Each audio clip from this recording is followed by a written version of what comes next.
Eenyu jedhama maqaan keessanii jedhan. Abbaa Daaluu Jaarsoo jedhu. Abbaa Daaluu eenyu?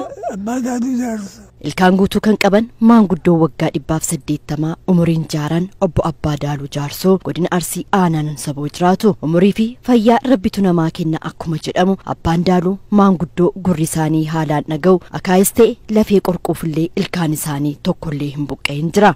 Amma iji sin argiti?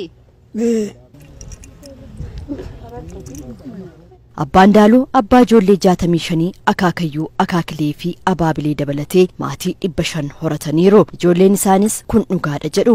Umurii isaa waggaa 100 waggaa 80. Ilmi ilma isaa ammoo walitti nama 500 ilma isaatiin. Nama 500. Nama 500. Ilmi ilmaa jechuudha. Ilmi ilma isaa horaa ilma isaa. Horaan isaa kan talaallee kan ilmaallee walitti nama 500. Gisee jaanoo keessa dhaladhuani.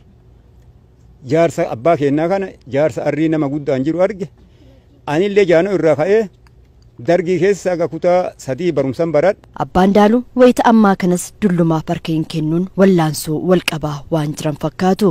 Obbo Tafuu Abbaa Daaluu ilma Abbaa Daaluu 5ffaa irratti dhalatan waggaa 80 ol ta'uu himatu. Faallaa abbaa isaanii garuu ilkaan 32 keessaa 10 qofatu naafafe jedhu. Mee ilkaan keessan hin bareedaa jedhan. Kaisaa oliitu jira hantamni. Hakka. Ilkaan 9tu jira.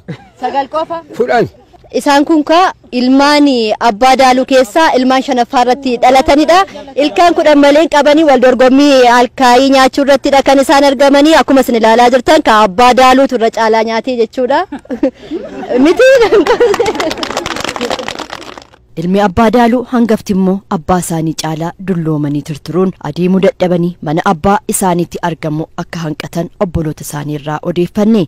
Bul'aa kasaabatee hajaabayeeru ilkaan keessaa bu'ee hajaabayee rurruqe. Ilmi Abbaa Daaluu gara kuteen obbo Keerroon umurii isaanii 54 immoo abbaa ijoollee 10ti akaakayyuus arganiiru. Adde Daadhii Dallanuu haadha warraa Abbaa Daaluu lammaffaati. Jireenya dargaggummaa mi'aa waliin dhandhamaniiru. Lubbuun turuu abbaa warraa isaaniif rabbiin galateeffatu. Ima gammanna gammachumaan ammallee achimaan nu gahii waaqa kadhanna. Mee jaalala qabdan ibsaa fi mee? Yakkidam.